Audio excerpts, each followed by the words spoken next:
நான் மொத investment journey start பண்ணும்போது, எங்கருந்து ஸ்டார்ட் பண்றதுன்னு எனக்கு தெரியல.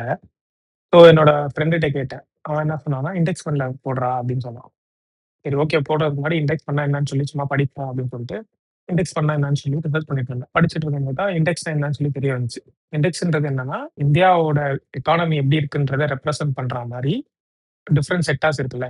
ஐடி, பேங்க்ஸு, எஃப்எம்சிஜி இந்த மாரி செக்டார்ல இருக்கிற பெரிய, பெரிய கம்பெனிஸ்லாம் எடுத்து, அத வந்து ஒரு பக்கெட்குள்ள போட்டோம்னா, அது எப்படி பெர்ஃபார்ம் பண்ணுதோ, இந்தியா வந்து அந்த மாரி பெர்ஃபார்ம் பண்ணுது அப்படின்னு ரெப்ரசன்ட் பண்றது தான் இண்டெக்ஸ் அப்படின்னு சொல்லி தெரிய வந்துச்சு. சரி அப்படியே மேல படிப்போம்ன்னு சொல்லிட்டு அப்படியே தேடிட்டே இருக்கேன். தேடிட்டு இருக்கும்போது தான் நிஃப்டி பத்தி தெரிஞ்சுச்சு. அவங்க தான் இந்த 50 கம்பெனிஸ் எப்படி இருக்கும்னு சொல்லி டிஃபைன் பண்றதெல்லாம் அவங்க தான் பண்ணியிருக்காங்கன்றது சொல்லி தெரிய வந்துச்சு. அப்படியே படிச்சுட்டே இருக்கேன். நிஃப்டினா யாருன்னா, நேஷனல் ஸ்டாக் எக்ஸ்சேஞ்ச் பிளஸ் 50 அதுதான் நிஃப்டி அப்படின்னு சொல்லி மாறி இருக்கு போல. அவங்கள பத்தி சும்மா அப்படியே படிச்சுட்டே இருக்கேன். பிஎஸ்சினா யாருன்னா, அவங்க தான் வந்து ஃபர்ஸ்ட்டு இந்தியால கிரியேட் பண்ண ஸ்டாக் எக்ஸ்சேஞ்ச். அவங்க அந்த டைம்ல வந்துட்டு அ ஒரு ஸ்டாக் வாங்கணும் அப்டின்னா, ட்ரேடர்ஸ்லாம் வந்து ஃப்ளோர்ல வந்து இந்த கிளையன்ட்க்கு இந்த ஸ்டாக் வேணுமா? அந்த மாரி கத்திட்டு இருப்பாங்க. பேப்பர் கிளிப்ஸ்லாம் நோட் பண்ணி இந்த மாரி தான் பிசிக்கலா தான் வந்து ட்ரேடிங் நடந்துட்டு இருந்திருக்கு. அதுல நெறைய இஷ்யூஸ் வந்திருக்கு. ஸ்கேமு, மேனிபுலேஷன்லாம் பண்ணியிருக்காங்க. டேட்டா மேனிபுலேஷன் இதெல்லாம் நெறைய நடந்திருக்கு போல. அப்புறம் தான் என்எஸ்சி வந்திருக்கு. ஸோ என்எஸ்சி வந்தோனே எல்லாத்தையும் எலக்ட்ரானிக்கா மாத்திட்டாங்க. அது மாத்துனனால நம்மள மாரி ஆட்கள் வந்து கம்ப்யூட்டர் மூலியமாவே ஸ்டாக் வாங்குற மாரி ஃபெசிலிட்டேட் பண்ணது வந்து என்எஸ்சி தான் போல.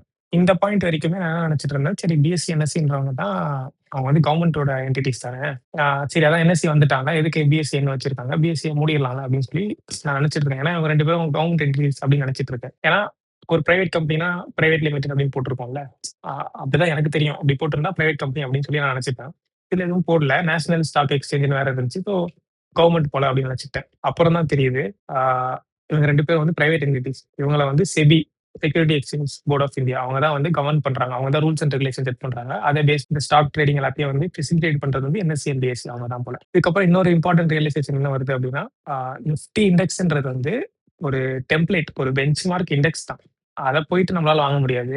அத புரொவைட் பண்றதுக்கு ஃபண்ட் ஹவுஸ் நெறைய பேர் இருப்பாங்க. UTI Nifty index fund, HDFC index fund இந்த மாரி இருப்பாங்க. அவங்கள தான் நம்மளால வாங்க முடியும். ஒரே ஒரு கொஸ்டின் இண்டெக்ஸ்னா என்னன்னு சொல்லி தேட போயிட்டு